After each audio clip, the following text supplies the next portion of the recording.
Hello बच्चों, मैं Mrs John बोल रही हूँ। बच्चों, आपकी ज्योग्राफी की मैम। एक बार फिर से मैं आप सभी बच्चों का ज्योग्राफी की क्लास में स्वागत करती हूँ।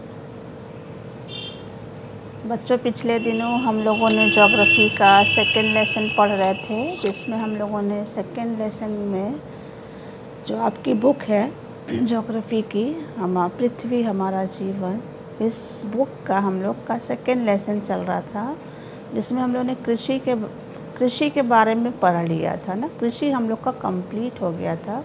इसी लेसन का जो दूसरा भाग है वो है सिंचाई, है ना।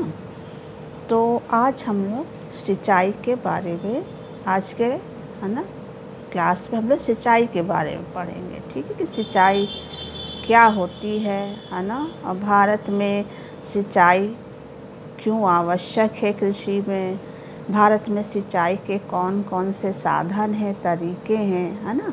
तो इनके बारे में हम लोग आज की क्लास में पढ़ेंगे। तो सबसे पहले जो हमारा चैप्टर है, पार्ट है, वो है सिंचाई। तो हमें पता होना चाहिए कि सिंचाई क्या होता है, किसको कहते हैं। तो आप लोगों के घर में ज़रूर पेड़ होंगे फूल के, है ना। मम्मी ने लगा रखे होंगे गमलों में पेड़। शायद आप सुबह शाम उसमें पानी भी डालते होंगे, है ना। तो जैसे आप और हम घर में गमलों में, पेड़ों में, पौधों में पानी डालते हैं, वैसे ही अगर आप गांव में गए होंगे, गांव में आपने खेतों में देखा होगा, तो गांव में खेतों में किसान भी क्या करते हैं बच्चों, पानी डालते हैं। ठीक है, तो पानी क्यों डालते हैं, ताकि जो मिट्टी में, जो खेत की मिट्टी है, उसकी जो नमी में कमी आ गई है, उसको हम पानी डालकर क्या करते हैं, पूरा। आजकल गर्मी है ना, तो आप देखते हो कि सुबह अगर पानी डालो तो शाम को गमला एकदम सूख जाता है, क्योंकि मिट्टी की नमी क्या हो जाती है, वो ख़त्म हो जाती है। तो हमको फिर शाम को पानी डालना पड़ता है ना बच्चों। तो बच्चों, इसी तरह गांव में भी किसान जो है, वो जब खेतों में या मिट्टी में जो नमी होती है वो कम होने लगती है, तो उस नमी को पूरा करने के लिए वो खेतों में क्या करते हैं, पानी डालते हैं। ठीक है, तो आपने देखा होगा पानी हाथ से तो डालते नहीं हैं, वो किसी न किसी साधन का क्या करते हैं, इस्तेमाल करते हैं, है ना।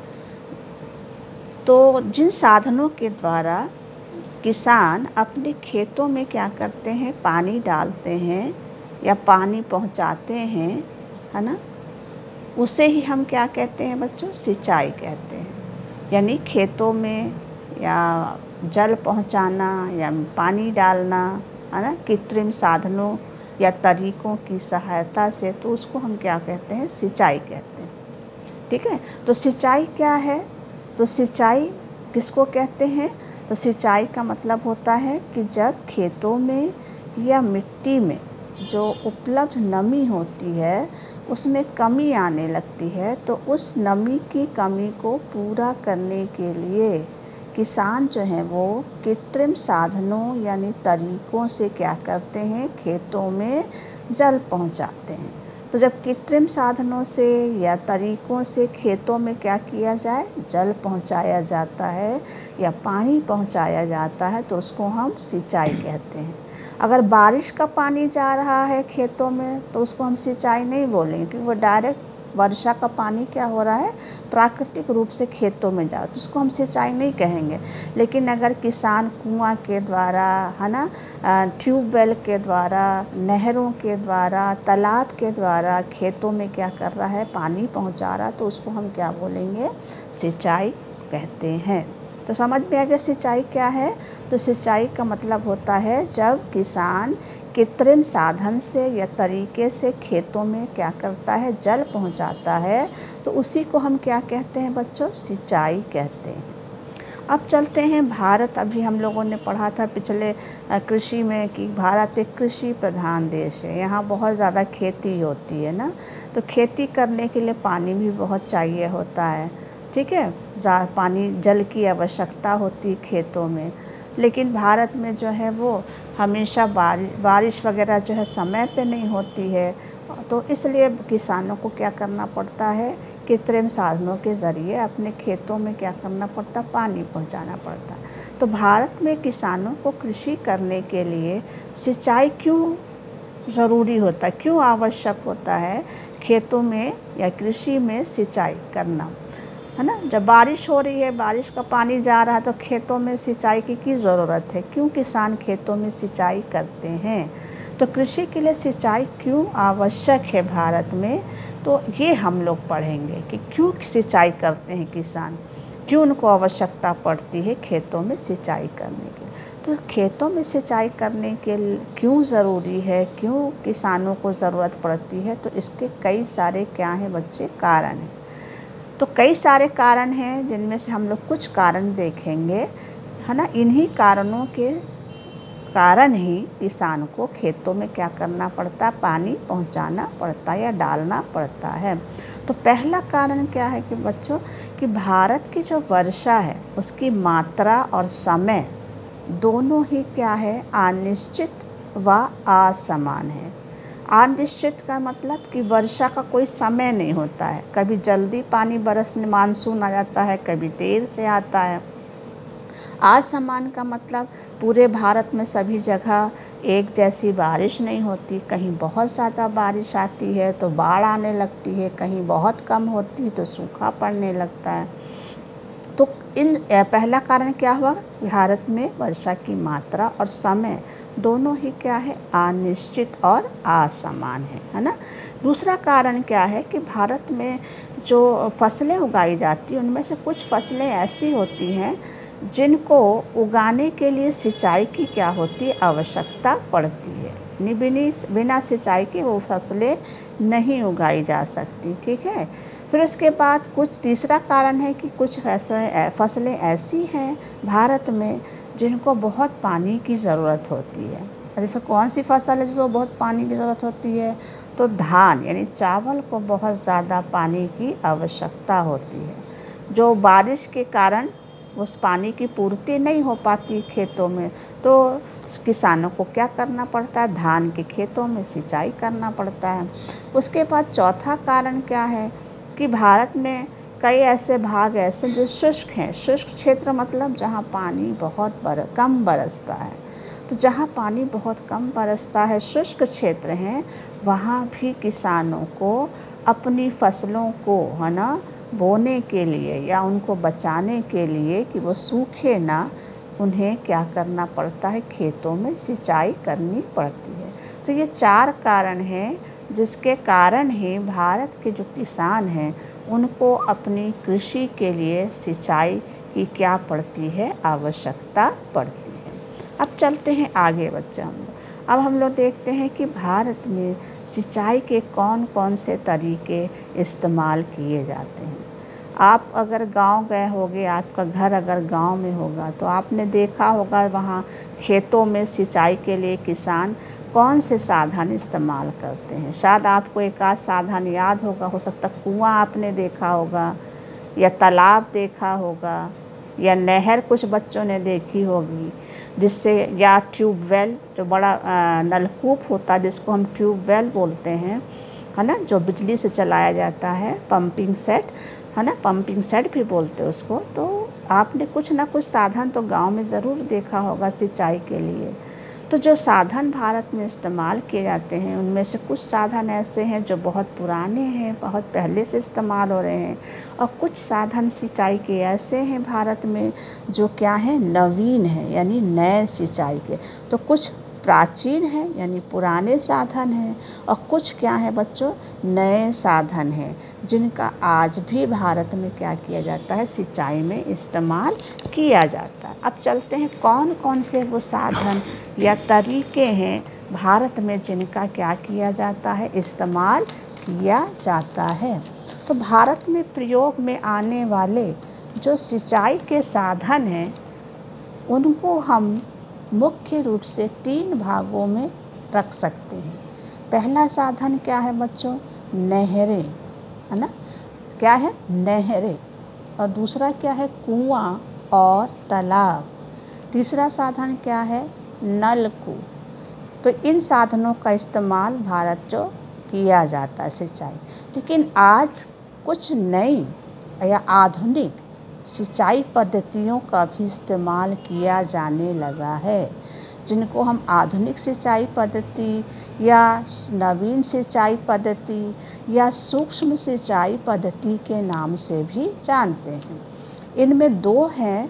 पहला है ड्रिप, या जिसको हम हिंदी में बोलते हैं टपक सिंचाई, है ना। और दूसरा क्या है बच्चों, स्प्रिंकलर, जिसको हम हिंदी में छिड़काव सिंचाई पद्धति भी बोलते हैं। तो आज भारत में इन सिंचाई के साधनों का क्या हुआ करते हैं, इस्तेमाल किया जाता है। तो भारत में जो सिंचाई के साधन हैं, इन तीनों में आप अगर ये चित्र देखोगे, ये डायग्राम, तो इस डायग्राम में मैंने इन तीनों साधनों को दिखाया है। तो पहला जो साधन है वो है आपका नहर, है ना, जिसको ग्रीन कलर से दिखाया गया है। दूसरा साधन कौन सा है, कुआं और तालाब, जिसको पिंक कलर से दिखाया गया।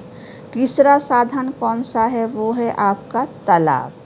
दूसरा कौन सा है, कुआं और नलकूप। और तीसरा कौन सा है, तालाब। और उसके बाद चौथा अन्य है। तो भारत में अगर इस डायग्राम को हम लोग देखें तो सबसे ज़्यादा आपको पिंक कलर दिखाई दे रहा है ना, गुलाबी वाला, यानी सबसे ज़्यादा भारत में नलकूप और कुआं द्वारा सिंचाई की जाती है। उसके बाद नहरों द्वारा और उसके बाद तालाब के द्वारा, है ना। ठीक है, तो सबसे ज़्यादा किसके द्वारा सिंचाई हो रही है, नलकूप के द्वारा। नलकूप के द्वारा भारत में 45% 45% भाग पर सिंचाई होती है। नहरों के द्वारा 26% भाग पर सिंचाई होती है। कुआं द्वारा 19% भाग पर और तालाब द्वारा 3% भाग पर सिंचाई की जाती है। तो अगर हम इस डायग्राम को देखें तो सबसे ज़्यादा आज नलकूप के द्वारा, है ना, नलकूप के द्वारा यानी ट्यूबवेल पंपिंग सेट के द्वारा सबसे ज़्यादा क्या की जाती, भारत में सिंचाई की जाती। चलिए बच्चों आइए इधर।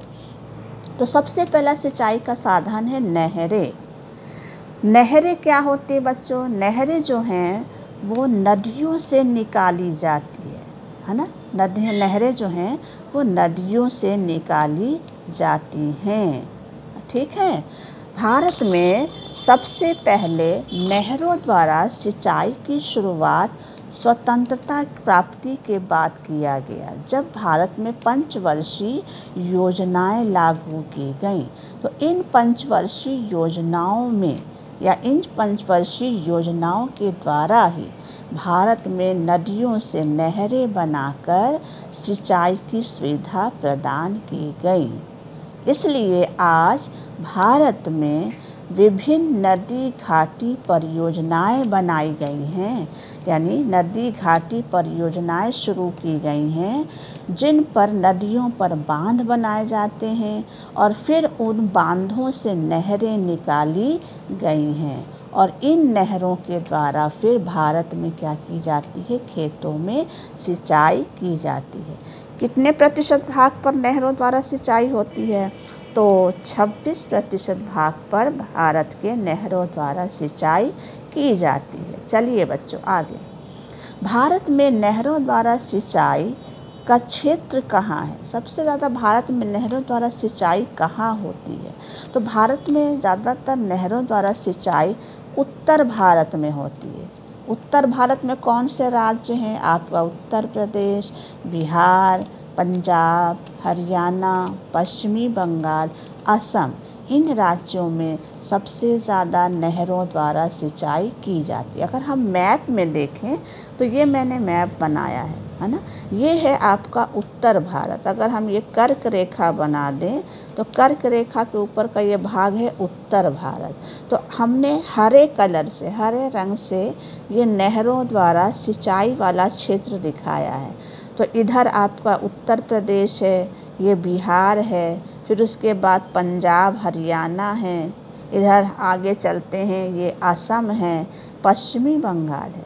तो सबसे ज़्यादा हरा रंग किधर है बच्चों, उत्तर भारत में।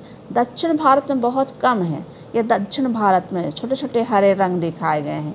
तो दक्षिण भारत में नहरों द्वारा सिंचाई कम होती है, उत्तर भारत में नहरों द्वारा सिंचाई ज़्यादा होती है। तो इसका क्या कारण है कि उत्तर भारत में नहरों द्वारा ज़्यादा सिंचाई की जाती है? तो इसके कुछ कारण हैं बच्चों कि क्यों उत्तर भारत में नहरों द्वारा सिंचाई की जाती है। तो इसका पहला कारण है कि उत्तर भारत का जो धरातल है वो एकदम समतल है, बराबर है, सपाट है।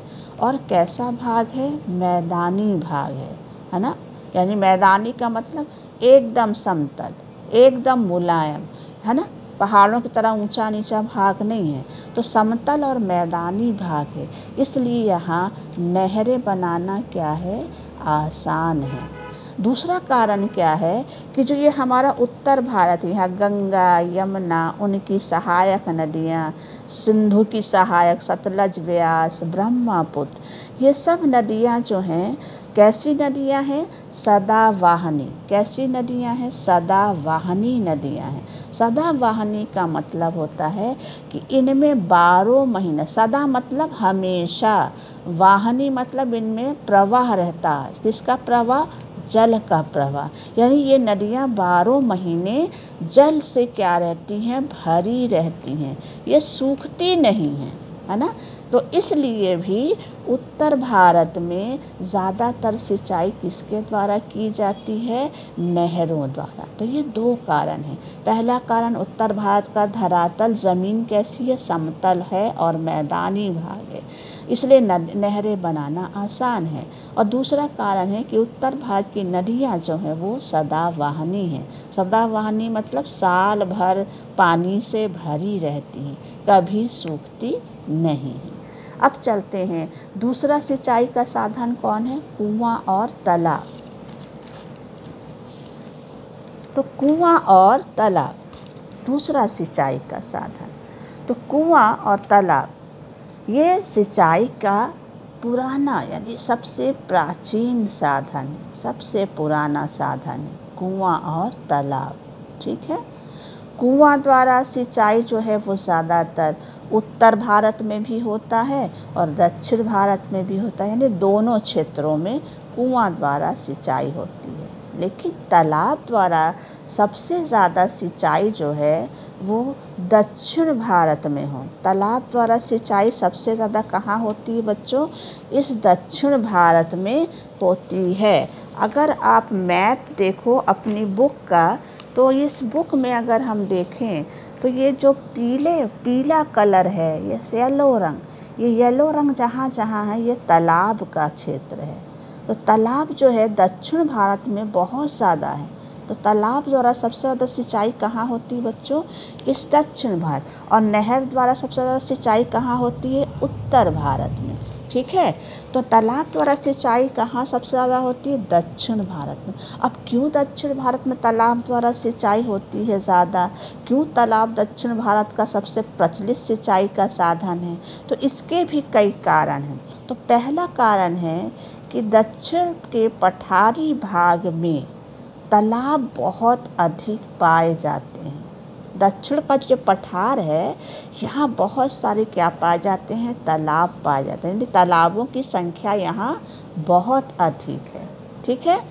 अब दूसरा कारण है, ये तालाब या तो मिट्टी खोद कर बनाए जाते हैं या फिर जो पत्थर होते हैं उन पत्थरों से घेर कर इनको क्या किया जाता है? बनाया। क्योंकि यहाँ पथरीला है ना, तो यहाँ पत्थर बहुत हैं, तो या तो मिट्टी खोद कर बनाई जाती है या फिर यहाँ जो पत्थर होता है उसी को घेर कर क्या बना देते हैं बच्चों? तालाब बना देते हैं। अब तीसरा कारण क्या है? अब इन तालाबों में, है ना, जो मिट्टी खोद कर बनाया गया है या पत्थरों को से घेर कर बनाया गया है, इन तालाबों में जो वर्षा का जल होता है, पानी होता है या नदी का पानी होता है, वो उसमें क्या हो जाता है? इकट्ठा हो जाता है, एकत्रित हो जाता है, जमा हो जाता है। और फिर जब ये पानी इन गड्ढों में, इन तालाबों में जमा हो जाता है, फिर उस जल का, उस पानी का प्रयोग किस में किया जाता है? सिंचाई में किया जाता है। तो इसीलिए बच्चों दक्षिण का जो ये पठार है ना, दक्षिण भारत है, यहाँ तालाब के द्वारा बहुत ज़्यादा क्या की जाती है? सिंचाई की जाती है। ठीक है, तो उत्तर भारत में नहरों द्वारा और दक्षिण भारत में तालाबों द्वारा सबसे ज़्यादा क्या की जाती है? सिंचाई की जाती है। अब चलते हैं, तीसरा हमारा सिंचाई का साधन है नलकूप। तीसरा साधन कौन सा है बच्चों? नलकूप। आपने पंपिंग सेट देखा है बच्चों? पंपिंग सेट जिसमें मशीन से पानी बहुत तेज़ी से निकलता है। गांव में अक्सर आपने देखा होगा, ट्यूबवेल भी उसको बोलते हैं, है ना। नलकूप यानी वो नल जो किससे जुड़ा हो, है ना, किससे जुड़ा हो? कूप द्वारा। कूप मतलब गड्ढा या कुआं, है ना। तो नलकूप द्वारा, तो नलकूप द्वारा जो है, इसमें क्या होता है बच्चों की धातु का, है ना, धातु यानी मेटल का क्या होता है? नल होता है, जिसको ज़मीन में क्या कर देते हैं? गाड़ देते हैं। ज़मीन के अंदर क्या कर देते? गाड़ देते हैं। और जब ये धातु का नल ज़मीन के अंदर, है ना, वहाँ तक पहुँच, जहाँ पानी का स्तर होता है वहाँ पहुँच जाता है, तो उसको हम क्या बोलते हैं? नलकूप कहते हैं। और इस नलकूप को फिर एक मशीन चालित पंप द्वारा, है ना, या एक मशीन चालित पंप द्वारा इसको लगाकर इससे क्या किया जाता है? पानी जो है वो निकाल। तो आपने अगर देखा होगा पंपिंग सेट तो बिजली से चलता है ना बच्चों, और उसमें बहुत तेज़ी से क्या होता है? पानी निकलता है। तो उसमें लोग घर में भी इस्तेमाल कर लेते हैं उस पानी का, पीने के लिए भी उस पानी का इस्तेमाल होता है। और गांव में पंपिंग सेट का जो पानी होता है उसका इस्तेमाल सिंचाई में किया जाता है। तो नलकूप, जिसको हम ट्यूबवेल बोलते हैं या पंपिंग सेट बोलते हैं, तो ये जो है आपका, बहुत से लोग अपने भाषा में इसको बोरिंग भी बोलते हैं ना, गांव में बोरिंग। तो इसमें क्या होता है? एक नल, धातु का जो नल होता है वो ज़मीन में लगा दिया जाता है ना। और जब ज़मीन में लगा दिया जाता है तो उसका जो पाइप होता है वो जल इस ज़मीन के अंदर, जब जल जहाँ पानी होता है वहाँ तक पहुँच जाता है, तो उसको हम नलकूप, और इसको एक मशीन से क्या करते हैं? चलाया जाता है, जिससे मशीन की सतह पानी जो है निकाला जाता है, और फिर इस पानी का इस्तेमाल पीने के काम में और सिंचाई के काम में किया जाता है। अब भारत में नलकूप द्वारा सिंचाई कहाँ होती है? तो भारत में नलकूप द्वारा सिंचाई हमारे उत्तर प्रदेश, पंजाब, हरियाणा, राजस्थान, मध्य प्रदेश, बिहार और आंध्र प्रदेश में किया जाता है। तो ज़्यादातर भारत में, उत्तर भारत में नलकूप द्वारा सिंचाई जो है वो किया जाता है। तो बच्चों आज हम लोग यहीं तक पढ़ेंगे। अब हम लोग जो है ये वाला जो 2 है आधुनिक सिंचाई पद्धति, यानी ड्रिप यानी टपक सिंचाई और स्प्रिंकलर, ये हम लोग सिंचाई के दूसरे भाग में पढ़ेंगे। इसके लिए मैं आपको एक वीडियो भेजूंगी, आप लोग उस वीडियो को देखोगे तो ये दोनों पद्धति आपको आसानी से क्या हो जाएगा बच्चों? समझ में आ जाएगा। ठीक है, तो दोनों पद्धति हम लोग आधुनिक वाली, इसका मैं वीडियो भेजूंगी अगले जो आपकी ज्योग्राफी की टर्न होगी 27 तारीख को, तो आप उस वीडियो को ज़रूर से देखना, तब ये दोनों विधि आपको आसानी से समझ में आएगी। ठीक है, अब मैं आपको कुछ होमवर्क देती हूँ बच्चों, ये कर लीजिएगा आप अपनी कॉपी में। तो पहला क्वेश्चन है, दक्षिण भारत में तालाब सिंचाई का प्रचलित साधन क्यों है? दूसरा क्वेश्चन है, भारत में कृषि के लिए सिंचाई क्यों आवश्यक है? भारत में कृषि के लिए सिंचाई क्यों आवश्यक है? तीसरा क्वेश्चन है, भारत में सिंचाई के प्रमुख साधन कौन कौन से हैं? भारत में सिंचाई के प्रमुख साधन कौन कौन से हैं? चौथा क्वेश्चन है, सिंचाई किसे कहते हैं? सिंचाई किसे कहते हैं? तो थैंक यू बच्चों, हम लोग 27 तारीख को एक नए वीडियो में मिलेंगे सिंचाई वाले में, और आप उस वीडियो को ज़रूर ध्यान से देखना, ठीक है? Thank you.